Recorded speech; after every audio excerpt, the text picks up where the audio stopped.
It shall begin. Albert Einstein,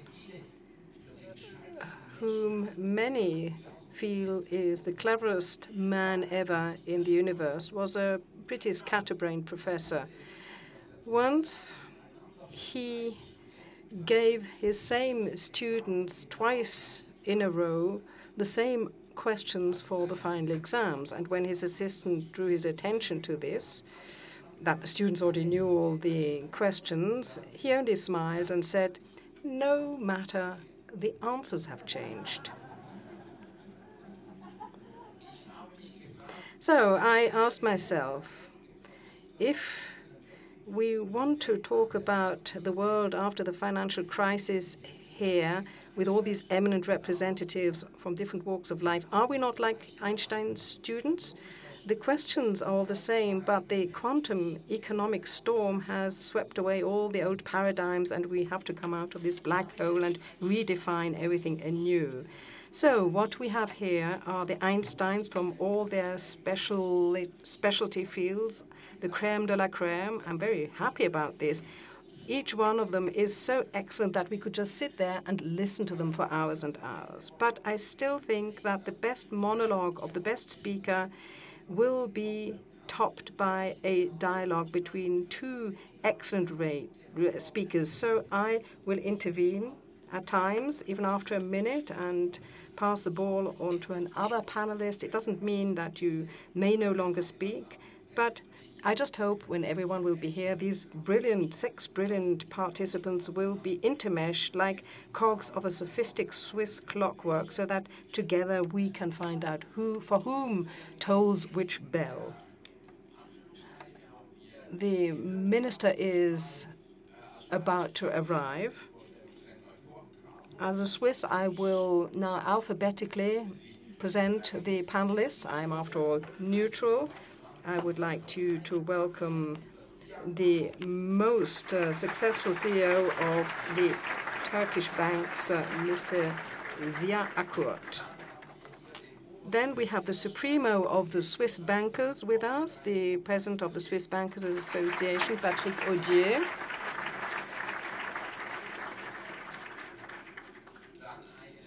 And then one of the voices one hears most in Germany, the Vice Chair of the Council of Protestant Church in Germany, Nikolaus Schneider. Then, when it's a matter of jobs, the most important man at the UN, Director General of the ILO, Juan Sommervilla. And last but not least at all, the Einstein of all market theoreticians, former chief economist of the World Bank, former U.S. advisor and Nobel Prize winner for economics, Joseph Stiglitz, ladies and gentlemen.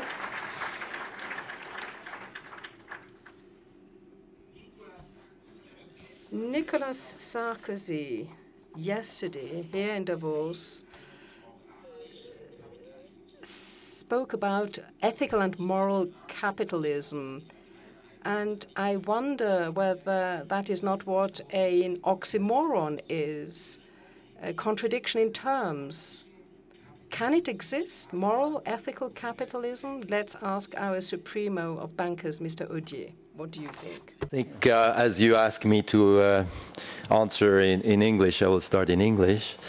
I think we have to be very careful that we don't antagonize morality with any industry, and that we come back to the reality of what has happened, and perhaps qualify your question in a different way. And I would suggest the question, has the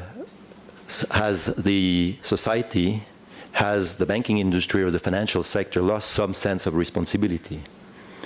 And I think in this respect, responsibility would probably call for more comments than moral, because I don't think you just can't oppose the two. But you would say that there is a moral, it's not a contradiction. Capitalism can be good and absolutely. ethical. I think that capitalism, if well organized, well monitored, well defined and controlled, can be of high value from a moral point of view. Joseph Stiglitz, you're very interesting. All are interesting here, but I mean, you are critical about globalization, but not against it. So, in your view, can capitalism be good and moral? Well, one way of thinking about this is to go back to an idea, a very old idea of Adam Smith, where he argued that individuals in the pursuit of their self-interest would lead, as if by an invisible hand, to the well-being of everybody. So in his view, or this particular view, then all that people had to do to pursue the general interest was to think about what was in their own interest. Now, I think we now understand why Adam Smith was wrong. And some of my own theoretical pointed out one of the reasons that the invisible hand often seems invisible is that it's not there. But the real point, what is there? Nothing, or the hand of the powerful, or? Well, I mean, and let me say, I see this perhaps from a particularly American view, because we were at the center of the storm, and we saw a lot of what the bankers, financial sector did. Much of what it did was just the pursuit of self-interest, excessive risk-taking, short-sighted behavior that imposed enormous cost on the rest of society. So it rather than leading as if by an invisible hand to the well-being of society, it led to the destruction of our economy. But what disturbs me, these are cases where you might say the incentives got wrong, the regulators didn't stop them from taking excessive risk. But there was some aspect of what happened in America where the issues of morality really do get raised. And that is that many of the banks targeted the poorest Americans. Mm-hmm. You know, this whole subprime mortgage market crisis. Yeah. The banks looked around for the least educated, least sophisticated people and asked, you know, there's this expression about there's money at the bottom of the pyramid. They discovered that there was money at the bottom of the pyramid, and they decided it shouldn't remain there. It should move to the top as quickly as possible. That's not very ethical, is it? No, it wasn't very ethical. Oh, just let me check then with our Swiss banker here. Your fellow American bankers, have they been unethical? Again, I think it's more a question here of responsibility, probably irresponsible in trying to pursue the objective of the short-term profitability of their institutions for the benefit of their shareholders. I do think that when they targeted the poorest people, and we have clear evidence that they were acting unethically. I think most of what was irresponsible, reckless, but there was this whole aspect of predatory lending that, in a way, the irony is they got hoisted on their own petard. But it was clearly predatory. We knew it was predatory. Many of us were trying to get legislation through to stop the predatory lending, and they used all their political power to stop the legislation, to stop them from exploiting others. They had 5 lobbyists for every congressman, and they succeeded. So to me, that's where I draw the line between irresponsible, which is, I think, most of what went on, but the unethical, which is this case where you were targeting the poorest Americans, and they continue to do that. Yeah, can I just react? Sure. I would agree with, of course, Professor Stiglitz on that, the distinction of words. I just think it's very difficult to start regulating ethics. In other words, it's probably easier to start from a responsibility point of view, because the responsibility calls for fixing objectives, fixing limits, and judging upon the results reached by the one exercising the responsibility within targeting the objectives. And in this respect, it's much easier not only to set regulation, but also to measure the results. You don't like, what I can understand, the ethical field too much, because otherwise you are going to be the bad guys on the scene, or you, the bankers. No, I don't. Yeah? No, I don't. I certainly don't feel the bad guy at all. I think ethics goes per se. What I'm saying is that it goes per se that society should not accept unethical behavior from any industry. But what I'm saying is that if you want to correct some of the misconduct that was at the origin of the crisis, it's easier to go with the issue of responsibility. How do you fix it? How do you take it? How do you get accountable accountable, how do you measure it, and how do you punish lack of responsibility? My own feeling, one of the issues here, though, is to what extent can we rely, you might say, trust, that they will behave responsibly, and to what extent do we need to pass laws that restrict what they can do?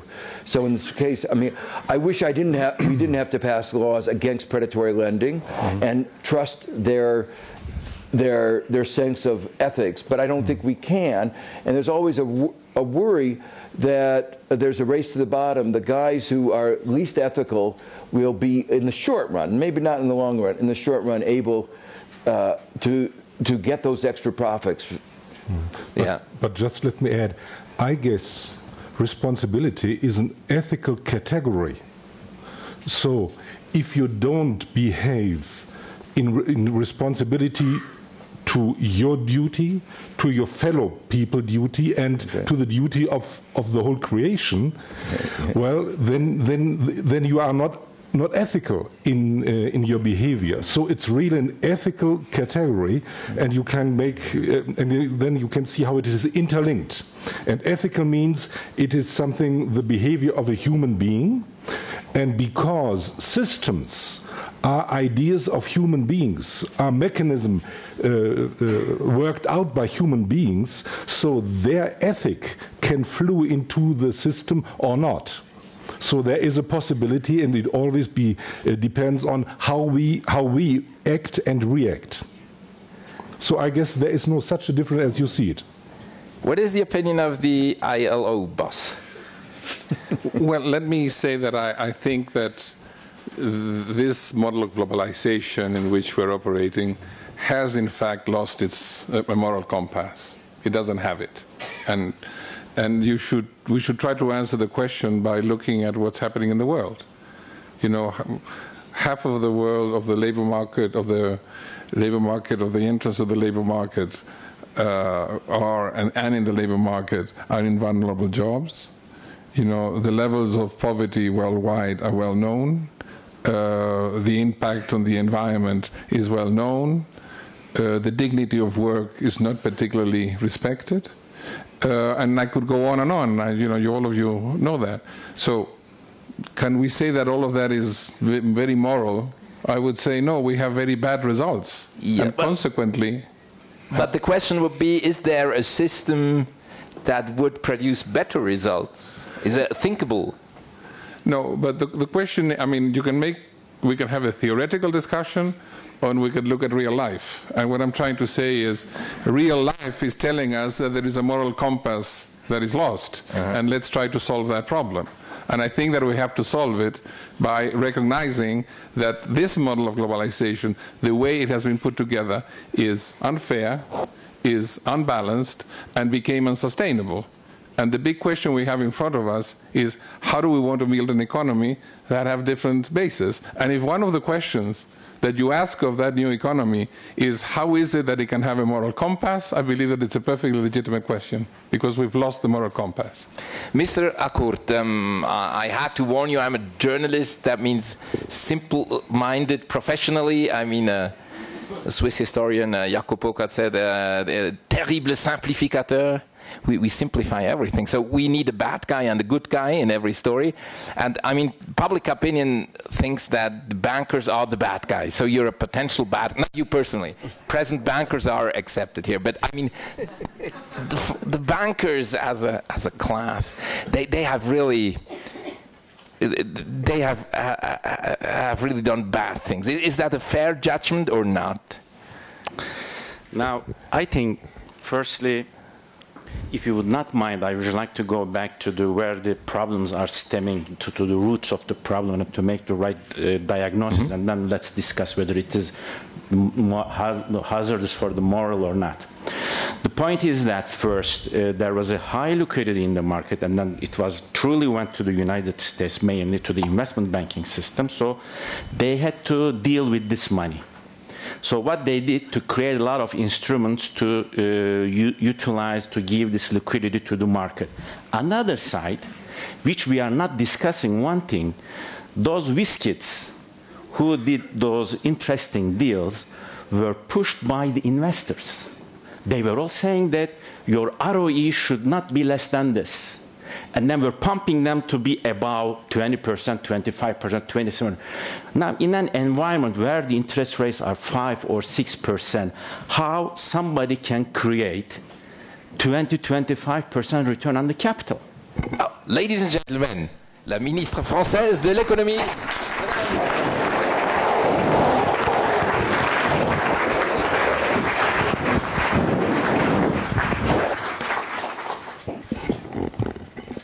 Voilà, nous sommes très heureux de vous avoir.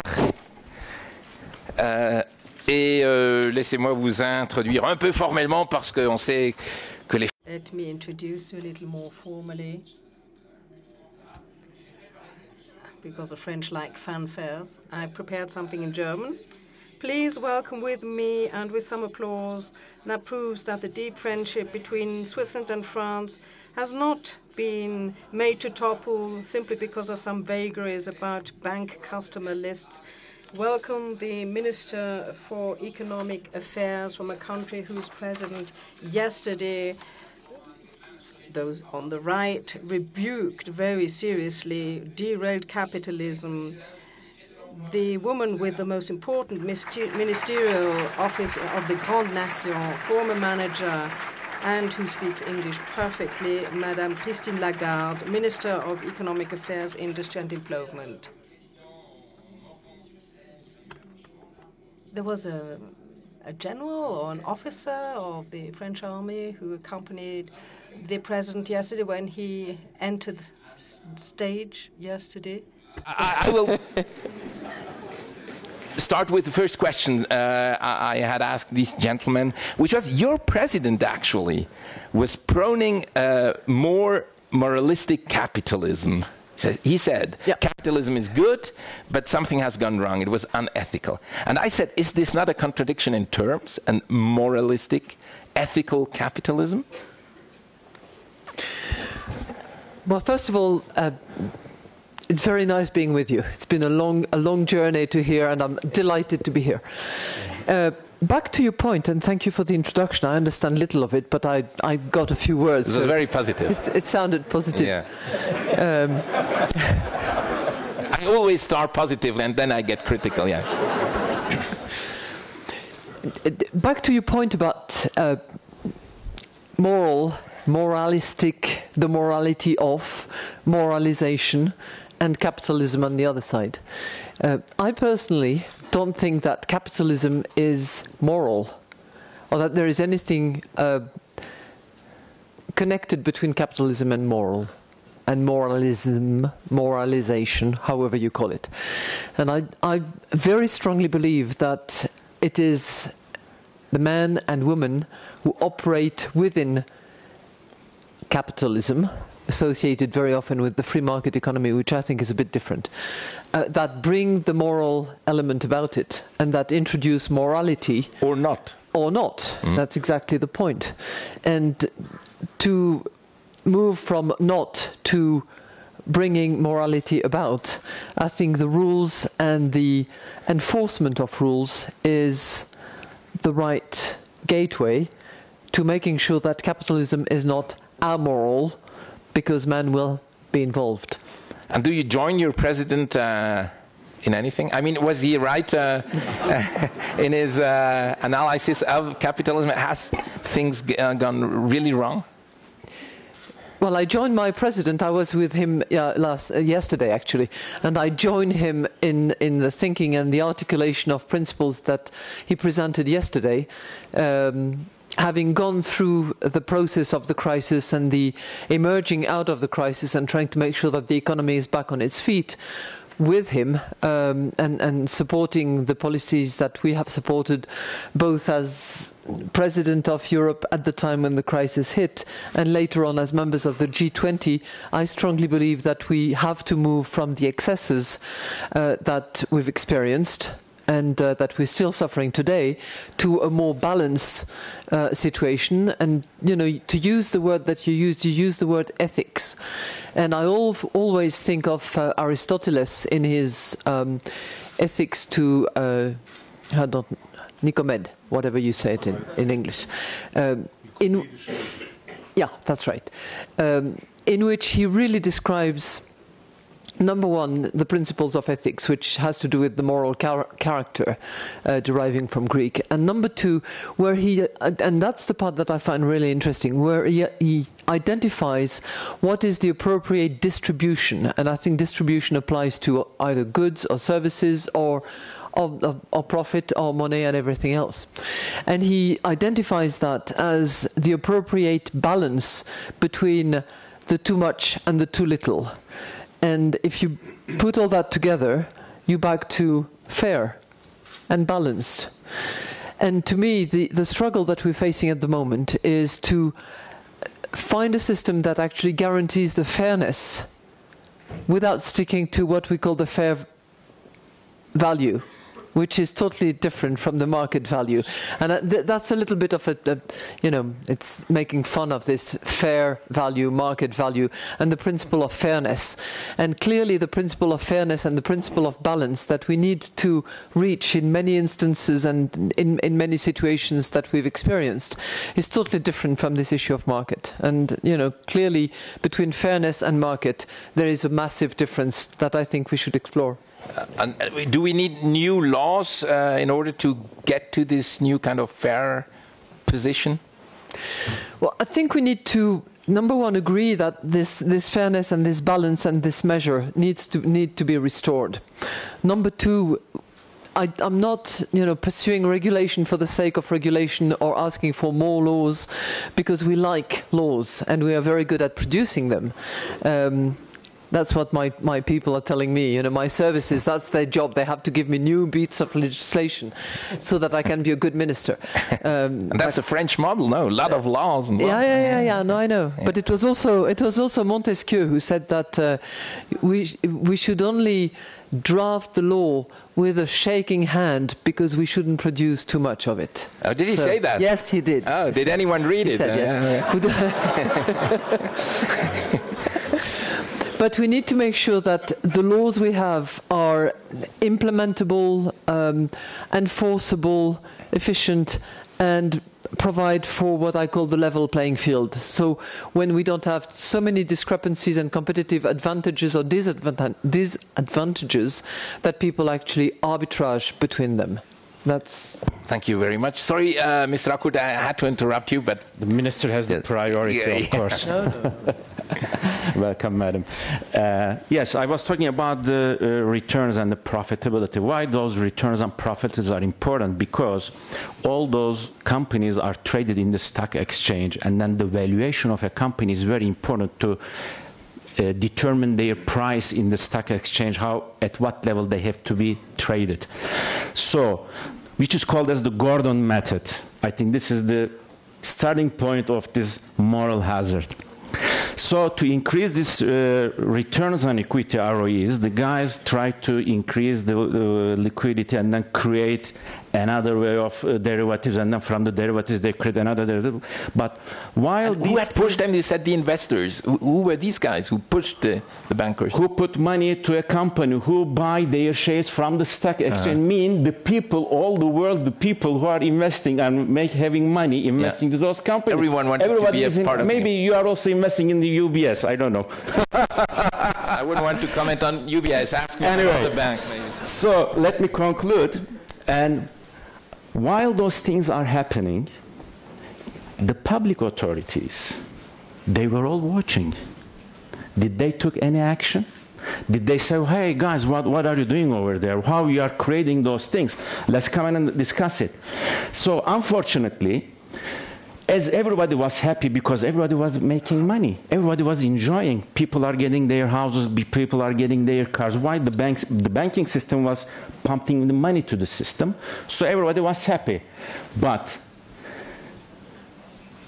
I think the problem started that, especially the investment bankers, rather than doing banking means to collect money and then to give credit, they did money manufacturing industry, creating money.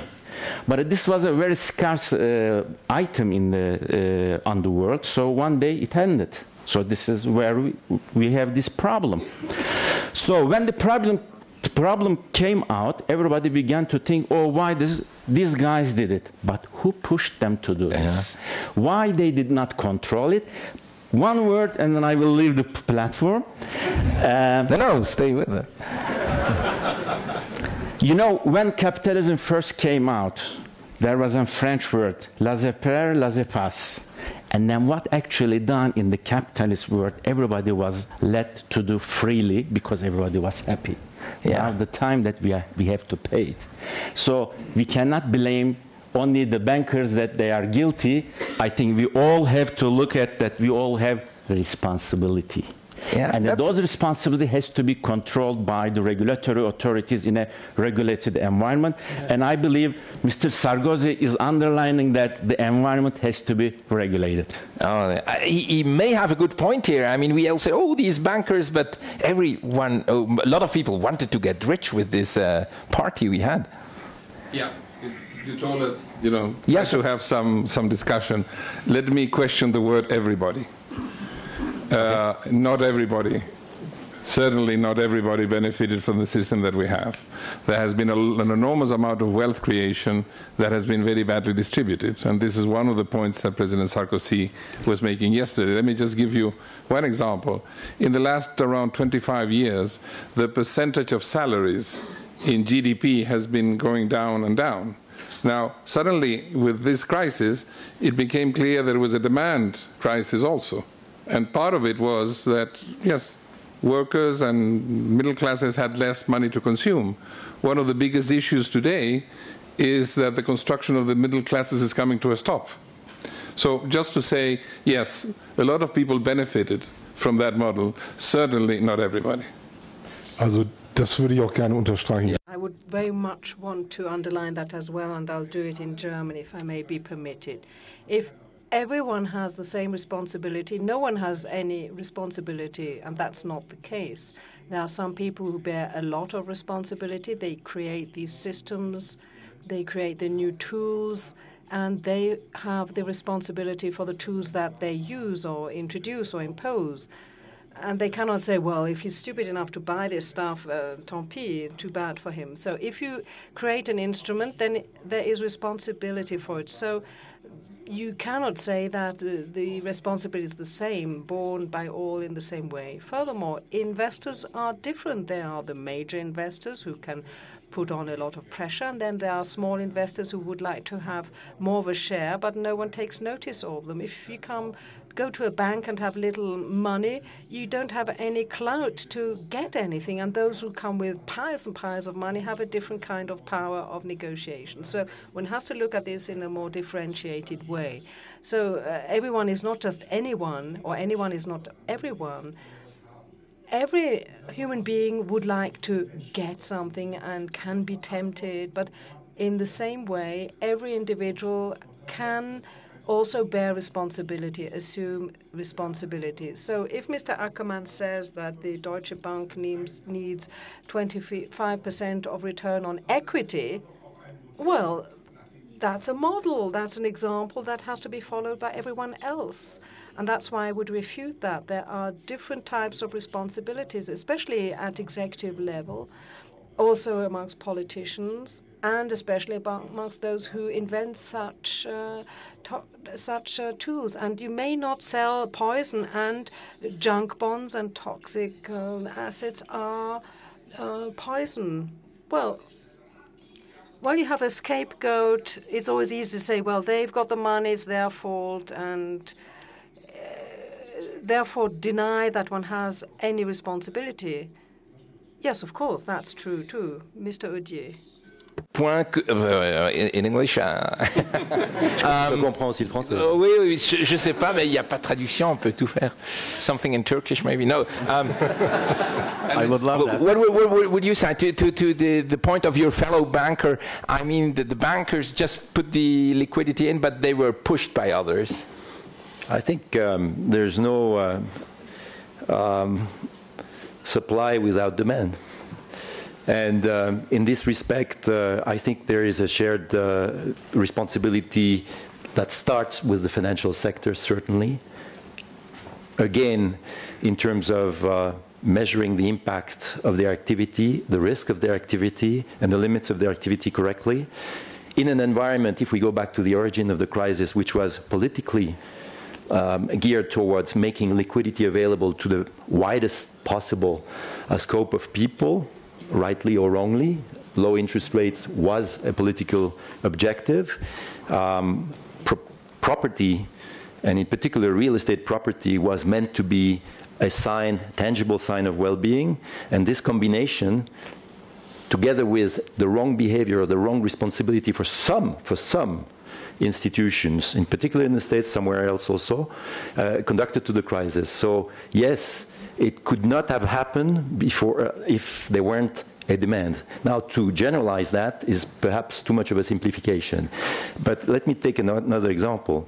I think that, again, if you want to take the lessons of what has happened, if we were to go back to the notion of responsibility, we should probably make sure that the people who have to or are paid for taking decisions relative to the distribution of products, relative to rendering financial services, one, are clear on the overall objective of the financial sector, which is basically to make liquidity and financing possible for the economy, and two, are accountable for how they make it. And that's where I think regulation should start. We forget in this that we are not in a debate where we should simply say who are the bad guys and the good guys, but we are in a debate where we should find, as the minister said before, a balance between what is good in the system today, in particular making liquidity, making finance available to the widest possible scope of people, and what went wrong, that is abuses of or lack of competence or lack of responsibility. Very good. We will shortly come to the point how to repair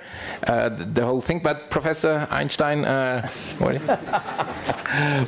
first, I think beyond the crisis itself, we have to recognize that the financial sector did not fulfill its basic societal functions.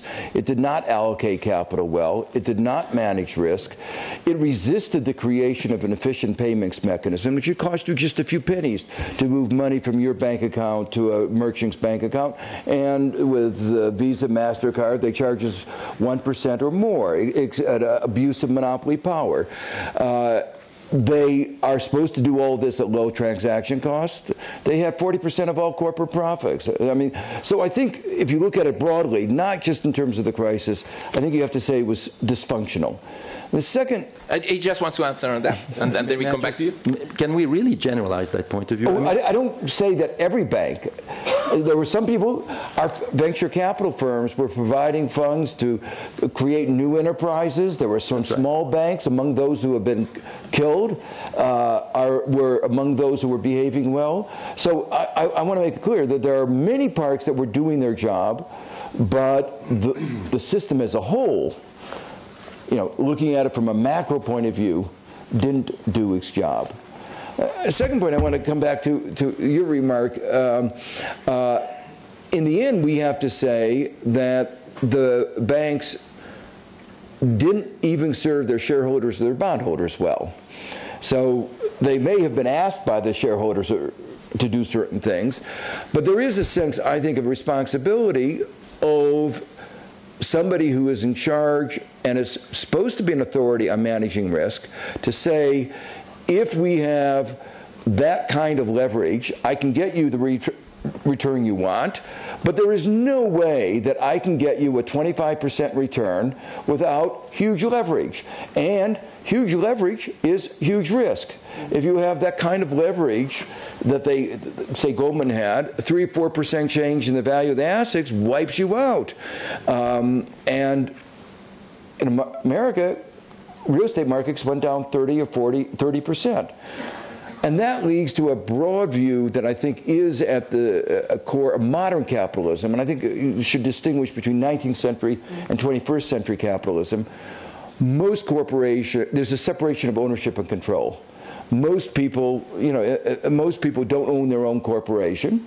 And that has some profound implications. That means some of the consequences, many of them are not borne by themselves, but by others, are their decisions. Mm-hmm. And among the decisions that they have made, at least in the United States, is they've decided how to compensate themselves. And they've compensated themselves in ways which induce not only excessive risk-taking, short-sighted behavior, but it also induce lack of transparency. They induce moving losses, risks off balance sheet so that nobody can see it, and recording profits on balance sheet. They have, you know, when you get paid by stock options, you have an incentive to try to get your stock value up. And if you're getting your stock value up, what's the best way of doing it? Come up with a better idea? That's really hard. Come up with a deceptive idea? That's relatively easy. And that's what a lot of them did. And again, not all of them. Some of them were doing very well. And one of the points I do make in the book, my new book, Freefall, is exactly your point, that there were some banks that wanted to behave, and bankers who wanted to behave in a responsible way, and they did have that pressure that you said. And the question is, you know, how would a responsible CEO respond to that kind of pressure? What kinds of statements should he have made? Mr. Akkurt, has your bank? Now, I would like to, why I said the public authorities in the regulated environment, because if you do not perceive as an advertisement of Turkey, I would like to give some examples from my country. Firstly, I am the CEO of the #1 bank in my country. And we didn't involve in their derivatives. We didn't do this kind of toxic assets. Didn't touch it. We didn't touch it. Good. But the environment in Turkey was very well regulated by the government authorities. That was the case. Before the crisis. Absolutely. We paid a very big burden in 2001. Yeah, after the last crisis. And half of the banking industry has gone out that time. So afterwards, we established all the regulatory authorities, independent authorities. They were all totally independent. They did their job. So the capital adequacy ratio on international standard is 8%. In my country, by law, it is 12%. There are a lot of liquidity restrictions which now the international bodies are trying to set for the whole banking, for the whole financial system. But we did it. That is why the public authorities, they had also their responsibilities. So the problem is... you, the bankers, accept these measures gladly? We had to. Do we have any other chance? You have an authoritarian government and they say what to do? They set the rules. So the French could do it, I guess. Yeah. No. And then I have to tell you one thing, which is not very well known even by many bankers. This capital adequacy ratio, 8%, was decided. It was found by a British banker, Mr. Cook. And it took 10 years for him to set this international settlement system. And then the major discussion was what would be the capital adequacy ratio. So at that point, the politicians on the world, they came together, not the bankers, not the technicians, not the scientists, and then they discussed what it had to be. And then finally, the politicians has decided it has to be 8%. Why? Because there would be rather repercussions and negative effects to the economy what the politicians are running that time in their country. Yeah, sure. But that's very interesting. You say there is a place on earth called Turkey, and they have had good regulation at the right time. So, Madame la Ministre, that brings us to the question, why haven't you in France introduced this kind of regulation a little bit earlier?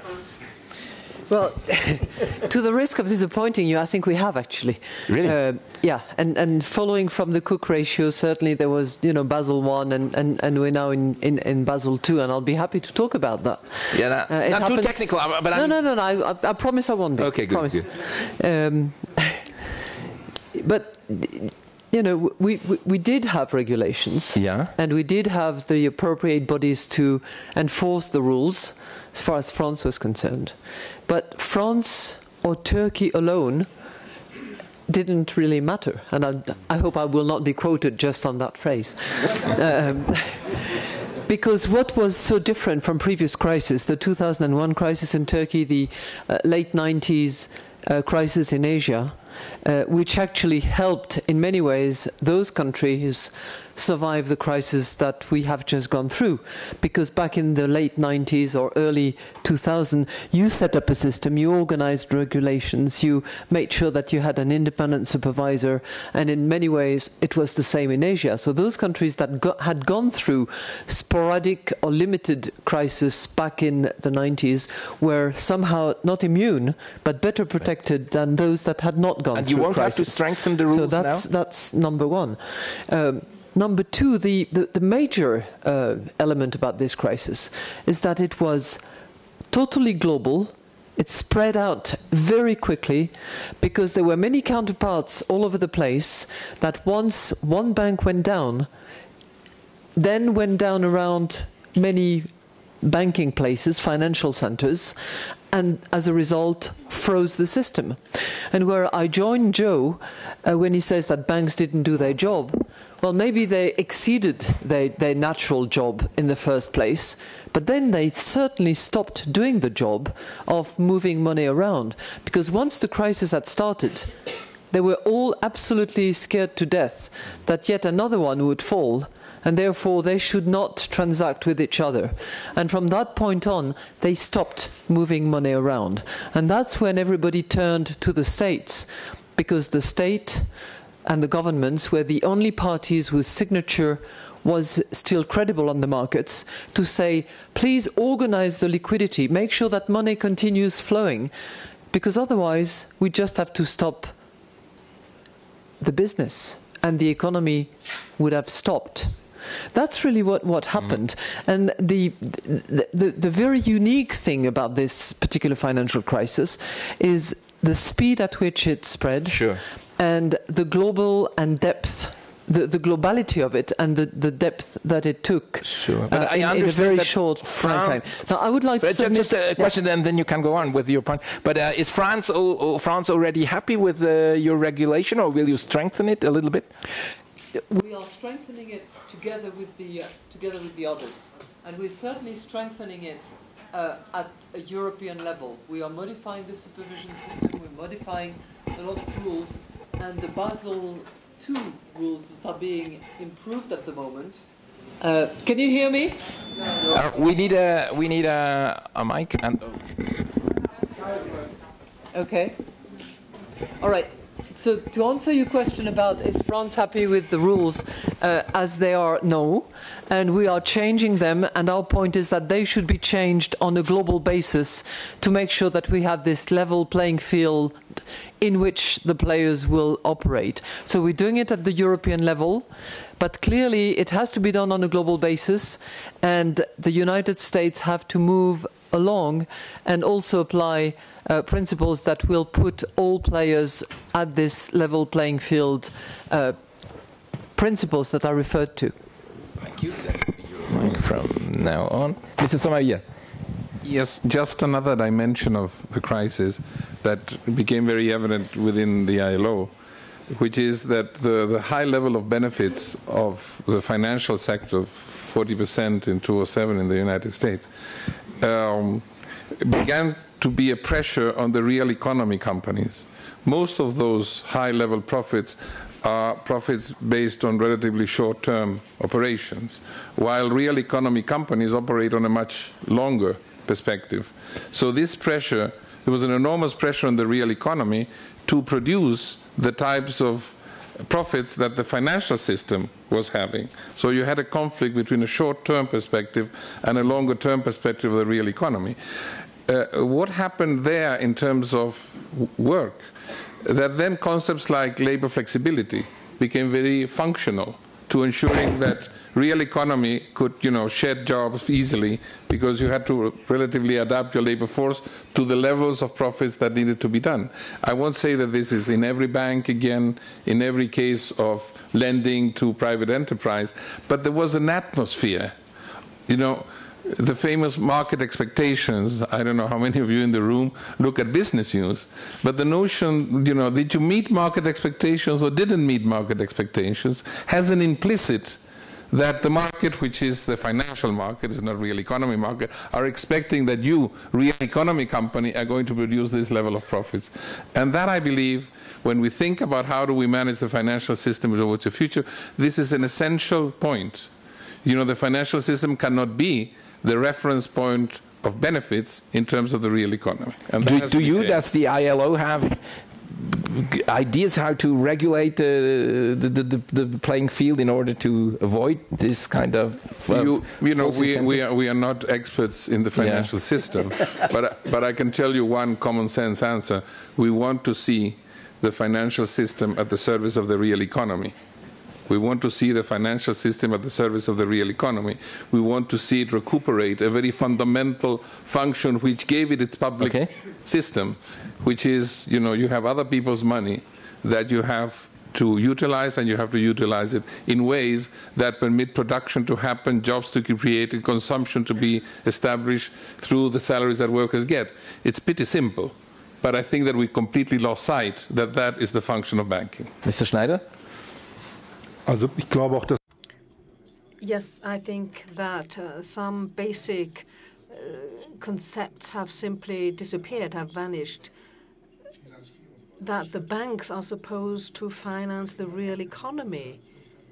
Interbank industry has taken on quite a different importance, and you should only be able to produce value when you have the joining of labor and money, and labor was totally undervalued and belittled, which also means a great loss of human values. And secondly, I think Mr. Sarkozy meant to say this, the understanding that a market in itself is neutral or blind, ethically blind, and therefore the market needs rules in the interest of those the market actually exists for.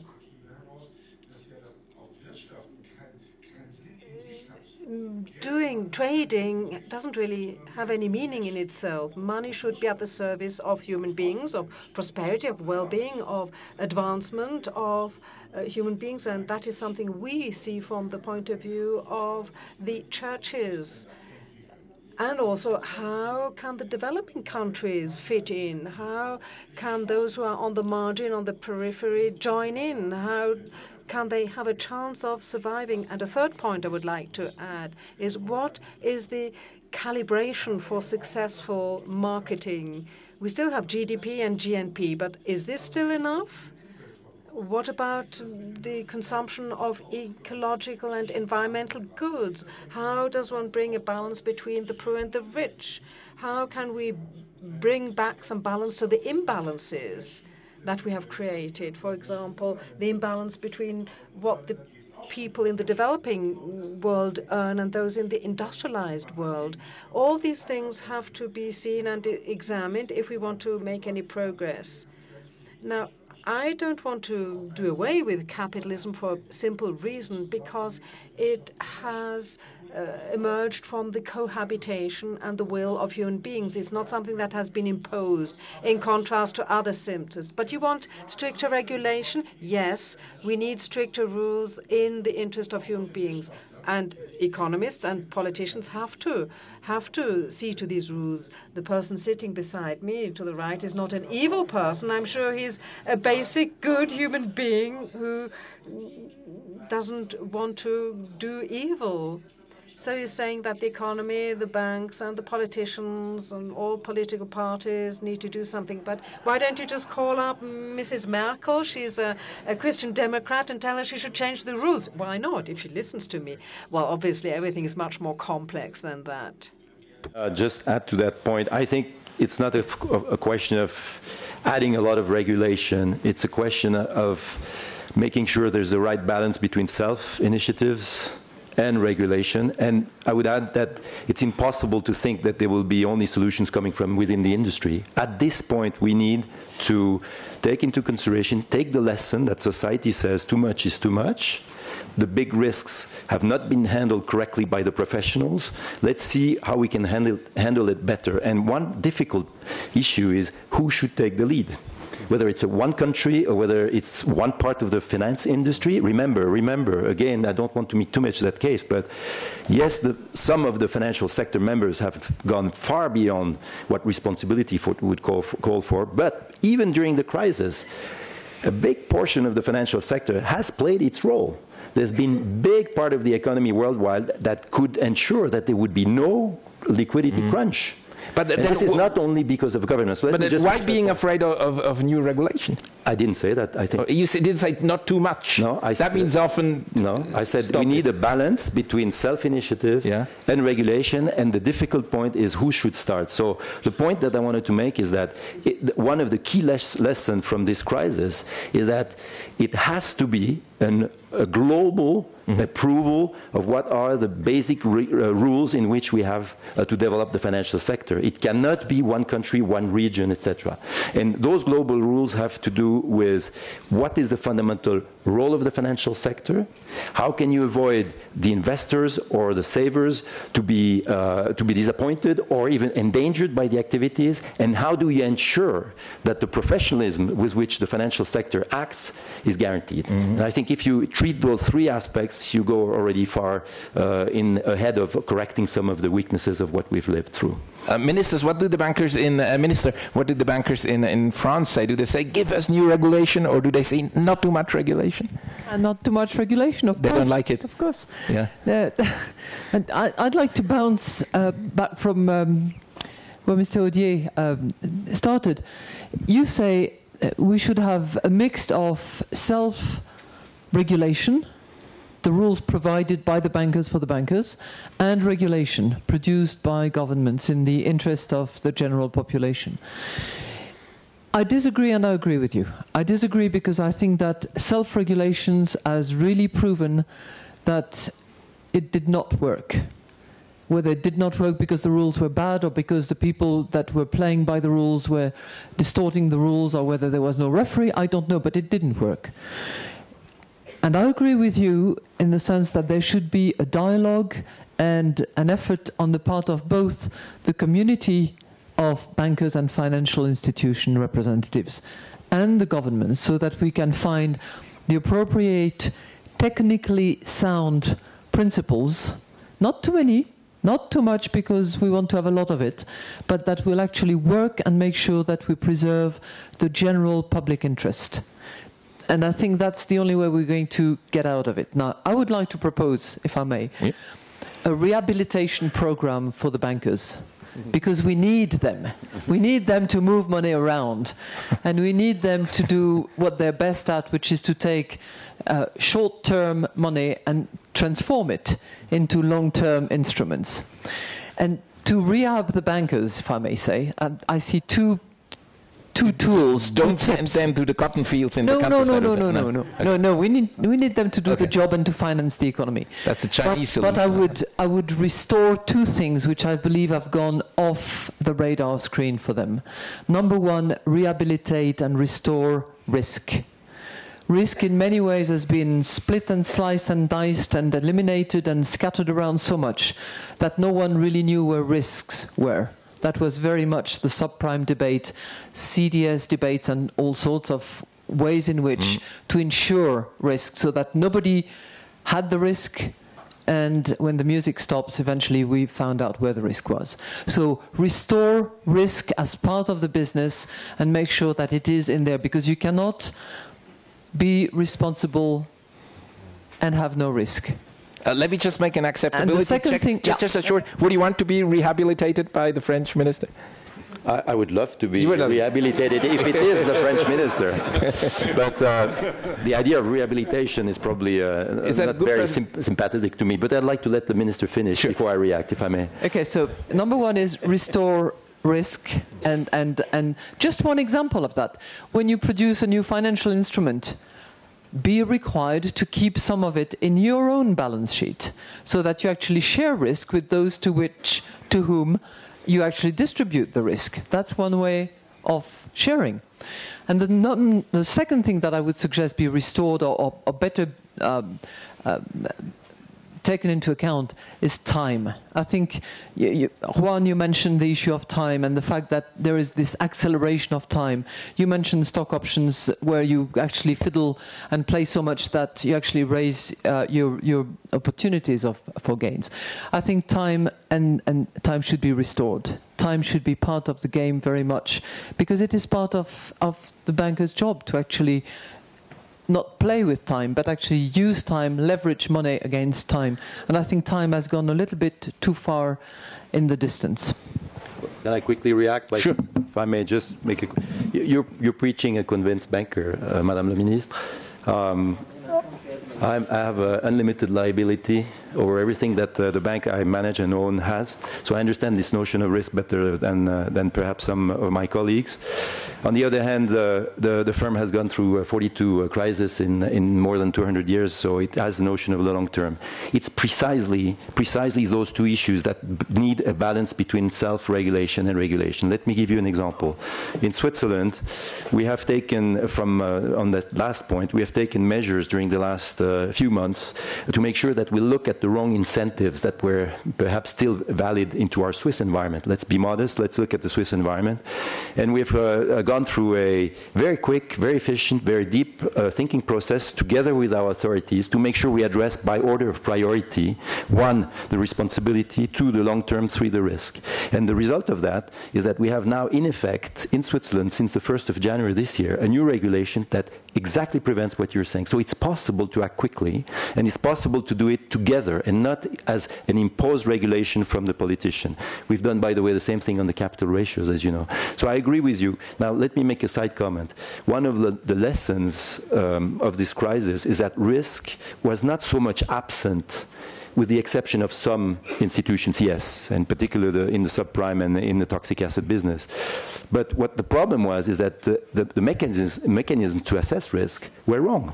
And one very simple explanation, if I may, because I understand these things are quite, from time to time, complex, but is simply the confusion between value and price.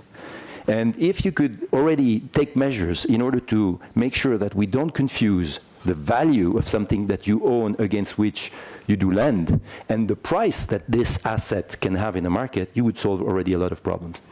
Well, Professor, before I open the discussion to the floor, is this the right path to go? These people agree on? Well, let me just emphasize, self-regulation only gets you a little bit of the way. We've seen it fail. And the second point, though, is the reason we have regulation, for the most part, is there are what economists call externalities. The financial sector has effects on others. One bank can have effect on others. Self-regulation focuses on yourself, not on those externalities. And so almost inherently, it won't get you to the solutions that we want. There's one issue that I want to take up that's being discussed a lot around Davos and around the world, and that is, do we need to have global agreement to get a good regulation? You know, we can begin by saying, yes, it would be far better to have a global agreement. What I worry as I hear this is, in the United States, they say it has to be done in Europe. Europe has that in the United States. The bankers are just loving this. I know, not you, but the other bankers. And not him. Not anybody here, but the other bankers, because they know that we'll never get agreement, and therefore we'll never get regulation, and we'll go back to the way we were in 2007. So you would rather start on a national level somewhere? And I think we have to start at a national level. It is the responsibility of each country to protect their economy and their citizens.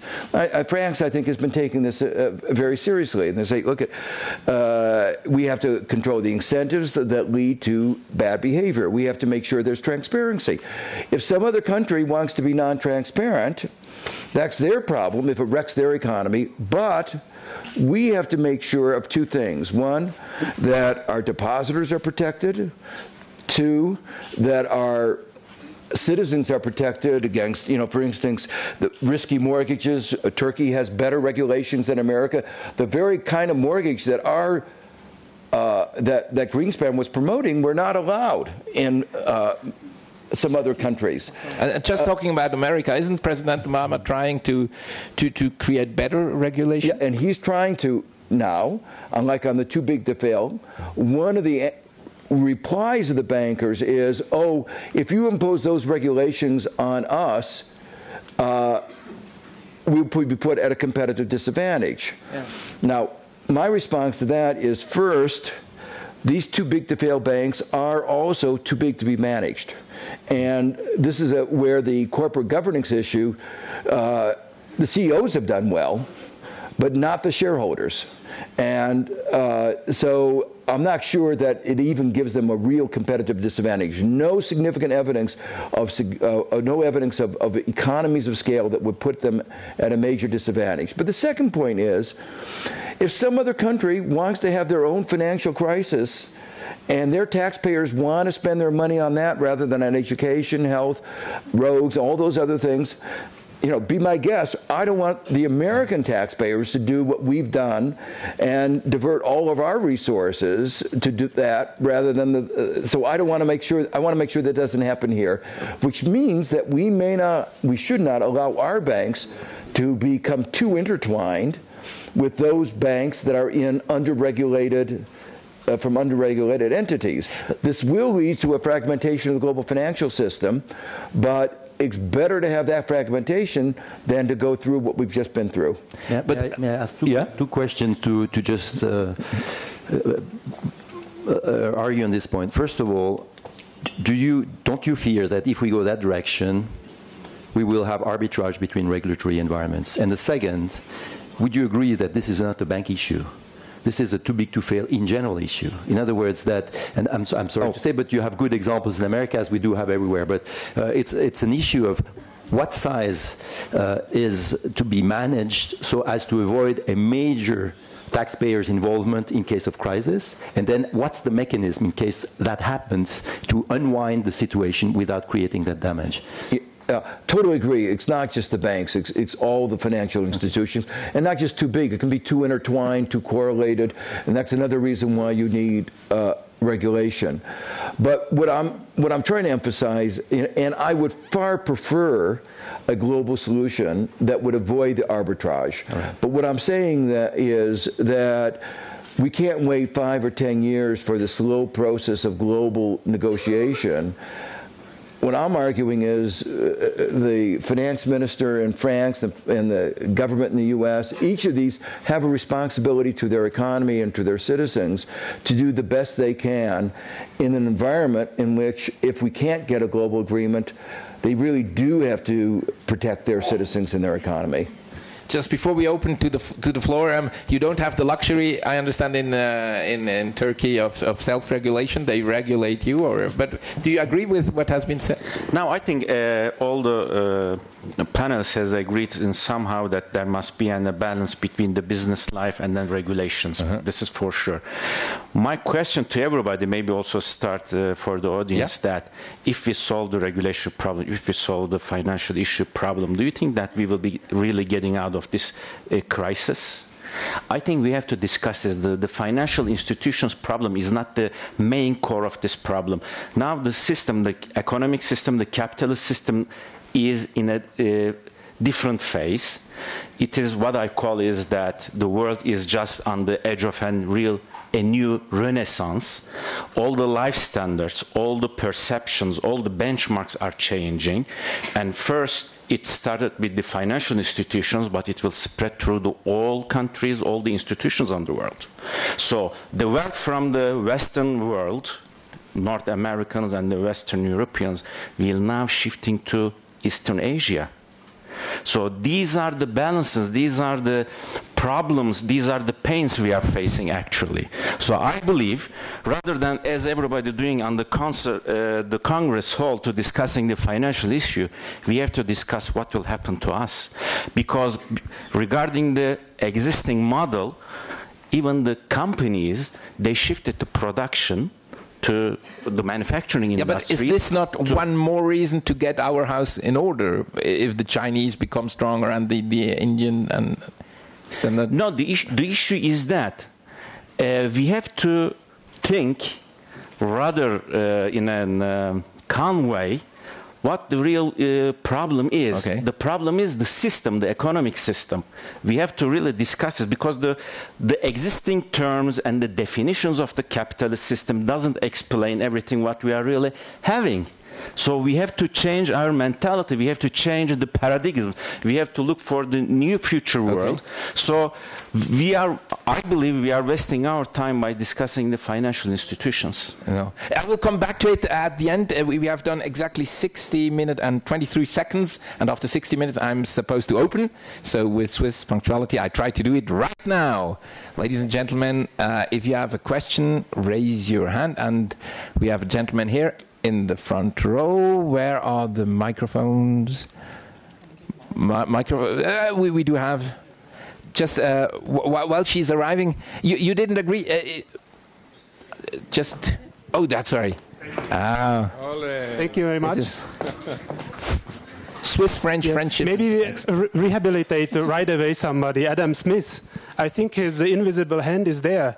But I think in that time, as he was living, he was thinking about people who were hit at their own risk, what they did, that impacted their deeds.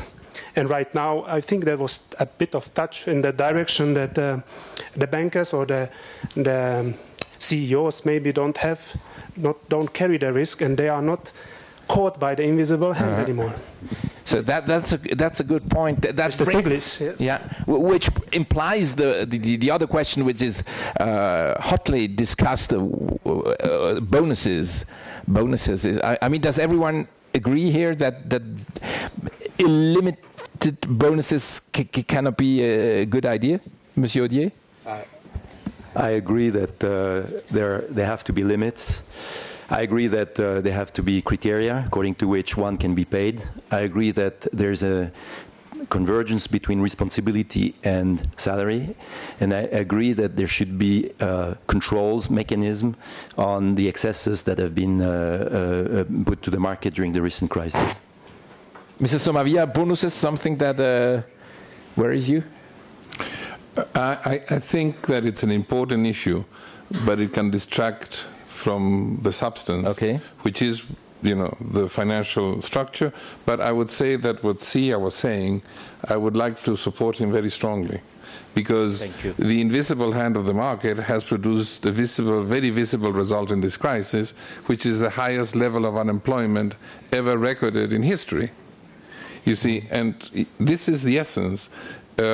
If you take a look at what's going on today, banks were saved, the stock market is going up, valuations are getting better for banks, profits have come back, and maybe growth is going to begin. And at the same time, we're saying, but unfortunately, the jobs don't come back. Jobs are going to take a long time.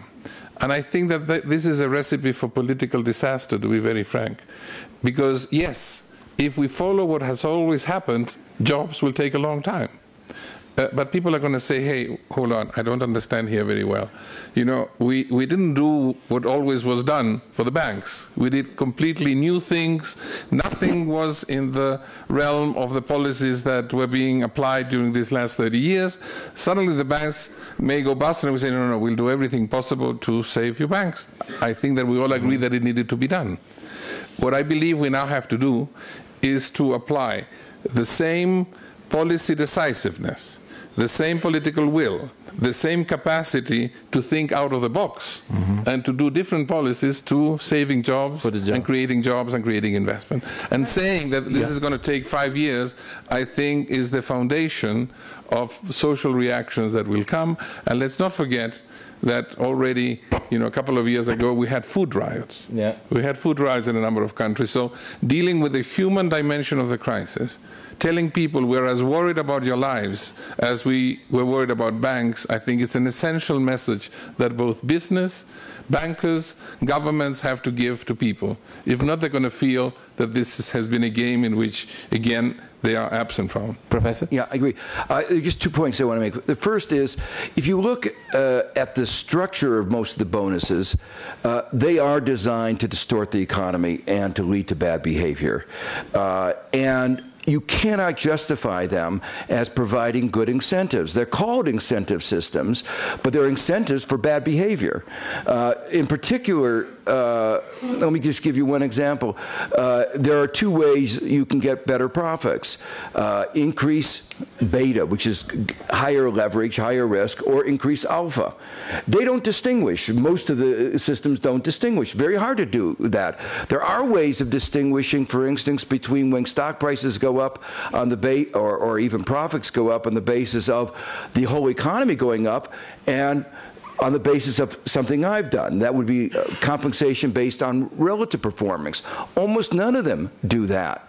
So if you look at what is going on, it cannot be justified as providing good incentives. In fact, it is distorting incentives. The second point is, on the overall level, it does have an even more, as a teacher, let me say, I think there's one really large distortions. We've talked about how the financial system distorted the allocation of capital. It didn't give money to create jobs. It didn't create money to new enterprises. Too much went in the wrong direction. Some of them went in the right direction, but disproportionately went in the wrong direction. But there's also a huge distortion of human capital. As I see my students, where they go, disproportionately, too many of them were going into finance, and the other areas got starved. And one of the interesting things that I was visiting Iceland, and they said, you know, one of the great things about the crisis is that we've gotten rid of that problem.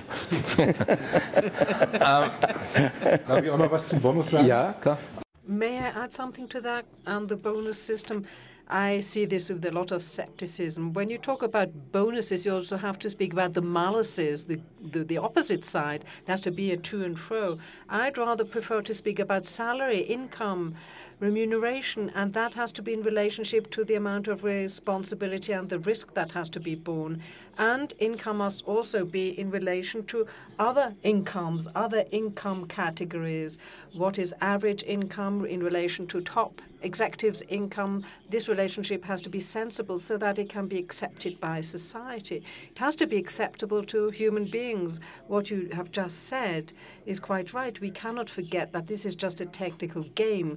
Many people are affected by this. Many people have to help carry this system. So, for example, how do we deal with debt? Who's going to pay for debt? And very often it's the social security systems and social systems that will have to be bled to death to pay for these debts. Well, let's now include someone from the floor here with whom I spoke very briefly. He's, in fact, someone who's more important than the Pope in Germany. And as a Catholic, I say, does that actually exist? He's the General Secretary of the World Council of Churches in Geneva. That's to say, all the churches, except for the Catholic Church, plus minus, are members of this council. I'd like to ask Olaf Treit. Here, on this point, the worry about that the middle class, Mr. Somavia, I think I saw papers you wrote that if the middle classes break, that is very dangerous. We're going to have social problems. Are the churches going to be the advocates of middle class or poor people in this crisis? Thank you, moderator, for allowing me to speak. I've been here in Davos, and I'm listening to two basic questions. One is, when will this change? When will the crisis be over? And the second question is, are we going to change ourselves? Are we going to be more accountable leaders after this? I haven't got an answer to the second question. I hear some answers to the first question. Before I got my job as General Secretary for the World Council of Churches, I was asked by an African church leader a test question. Are you willing to walk in the shoes of an unemployed farmer or worker in Africa? If you're not able to answer that question, you should not get that job. Is this a relevant question also for a political leader, for a leader in finance and business? Are we really accountable to those who are affected by what we are doing? I think this is a question that has to be answered in this time. That's a very good question. We have a minister of a very important country. And also the question about the Can you rephrase the question?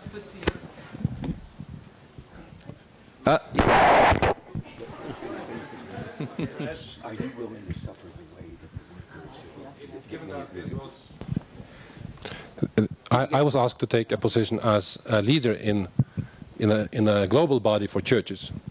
But I think it is valid in any kind of organization, at least what we are dealing with here in Davos. Are you willing to walk in the shoes of an unemployed African worker or farmer? And if you're not able to answer that question, he said, you should not apply for this job. Is that true for a French minister? Well, I don't have as big a job as you do, and mine is extremely precarious, limited in time, and I look at it from my own perspective, which is not necessarily the entire world, because I feel that I'm first of all accountable to my people in France, and yes, I'm prepared to, work with, walk with, help anybody that needs help, and that's, it's the only reason I decided to leave the very nice, very fortunate, very wealthy position in which I was prior to joining government. And it fulfills my life well enough, but it's very often difficult because you face resistance that is just hard to believe. When we started on a program of change, we hoped that we would change things fast. It doesn't work like that. It's far more complicated. You have massive resistance. It's difficult to paint the picture of what it will be like afterwards. And it's just an endless process. Sometimes you do it incrementally, sometimes you nibble at the margin, but you have to every morning think to yourself, yes, it's worth it, and I do have to change the system, and I do have to improve it. But I'd like to just come back to the point you made about payment and about the invisible hand, just for a microsecond, because it gives a good example of another point you made about arbitrage. We in France, for instance, decided that we would put in place bonus and maluses, that we would factor time into the equation, so that people who did a very good job, made a lot of money year one, could just run away and either poorly perform or just, grab the money and run, as the film says. So we factored time into it. We taxed bonuses. We did lots of things. What happened next? Most of my bankers came to me and said, "Oh, this is terrible.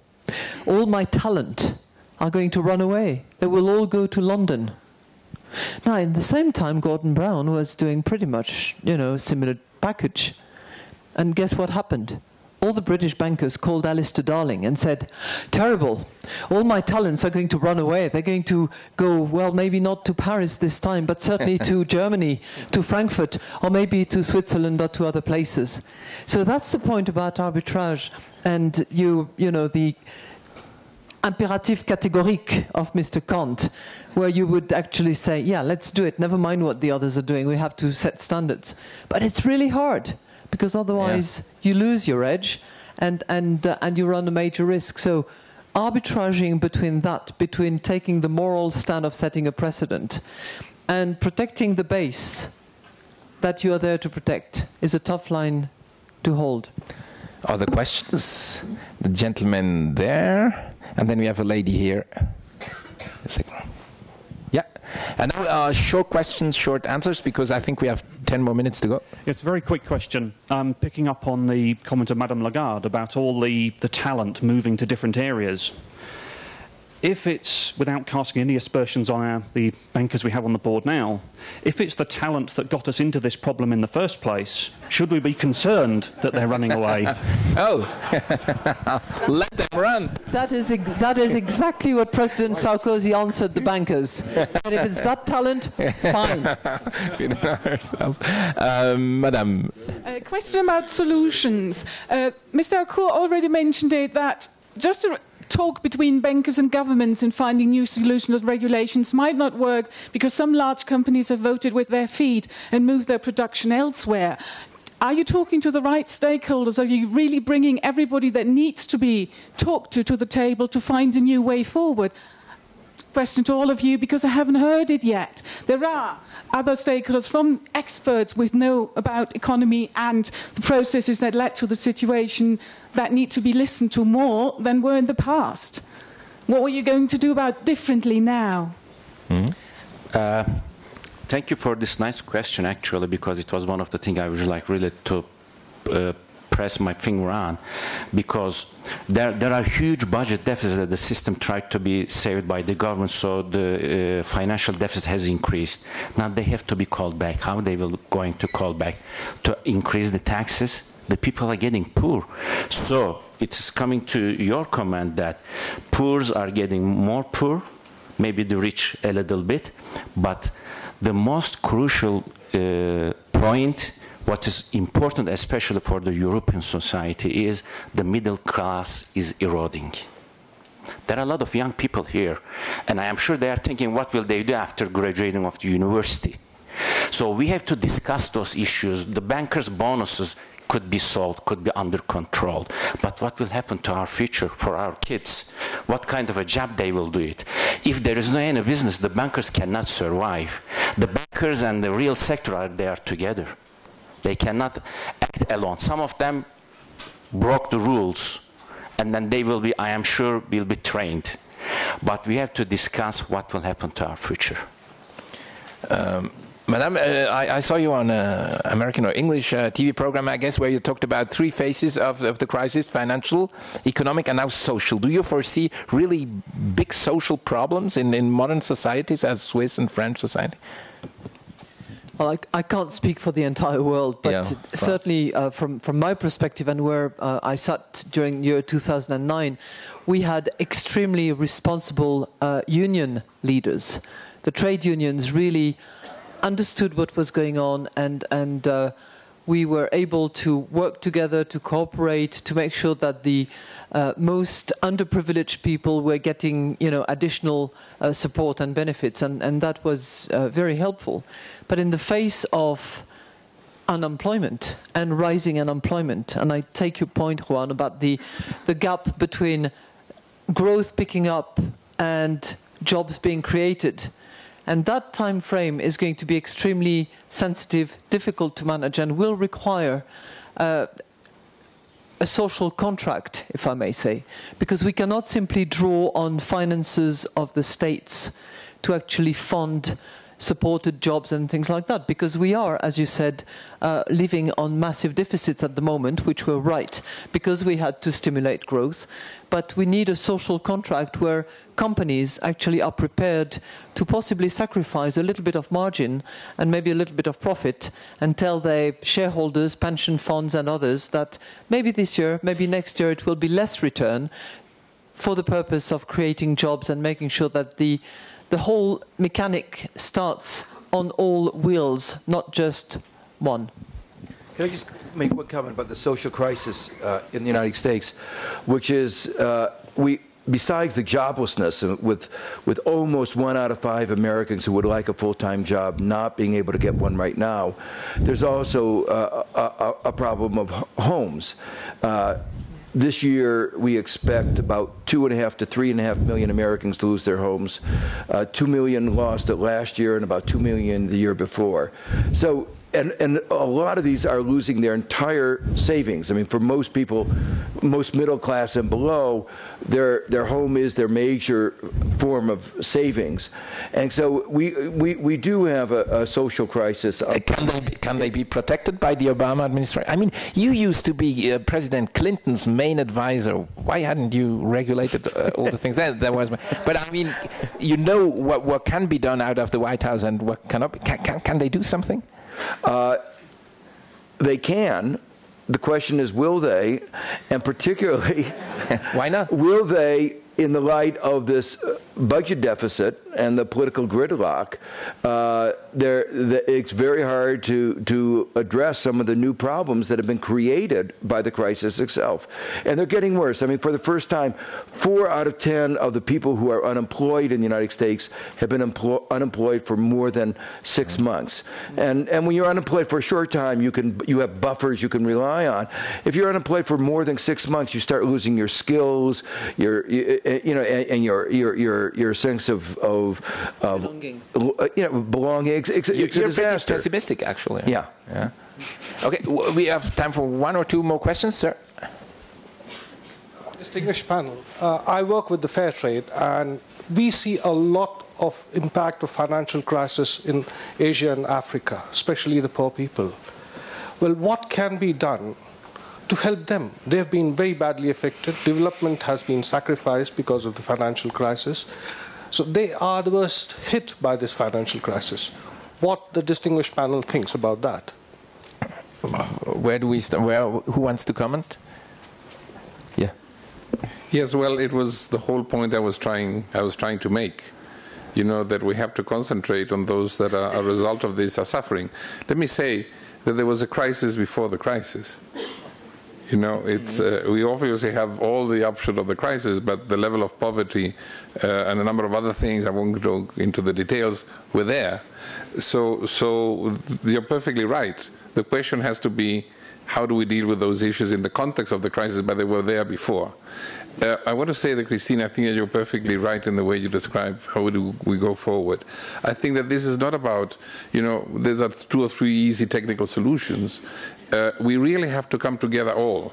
You know, the banking community, you know, the private sector, the governments, the civil society. We have to think together on how is it that we transmit the message that we are worried about people from now onwards in this crisis, and that we're doing whatever is possible, and that the old mechanism, the instruments with which we went into the crisis and produced the crisis would probably not solve the problem now.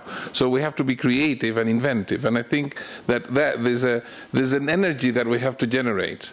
There's a mission that we all have to assume together, which is that people are suffering, were suffering before, are suffering more, and we have to be able to give them answers. I think that is the essence of what we have in front of us. Very shortly, do you agree? Is that this the way? Now, the issue is that the income distribution, the wealth distribution, it is in the countries and all over the world. That is the thing I have been trying to say. Because unless otherwise, if we do not have the wealth distributed among the countries, every time we will have the problems. That is one of the main problems, that it's now shifting from somewhere to another place. So to overcome this problem, I think there must be, I am challenging the existing system. That is why I'm saying that we have to change our mentality, and then to redefine the capitalist system, we have to look for how we can widen the wealth, health, and prosperity to all over the world, not to concentrate it on to some regions. Suppose in the past we had G7, now it became to G20. It means that it is enlarging. The contribution of the countries are increasing. The wealth is increasing and distributing to them. Today the Korean leader was saying that it has to be 22. Maybe tomorrow we're going to talk about the 30. The problem is that the equalization of the wealth and income distribution, not only in the country but all over the world, we have to look for that. Otherwise, always we will have problems. Very good final point. In just final remarks in 1 or 2 words, what is the most important thing to be done right now, Professor? Well, right now, for the short run, the most important thing to do is another stimulus. I think it has to be global. And if it's focused on investment, the long-term debt will actually be lowered. So I think this focus, this deficit fetishism is really dangerous. I will ask you.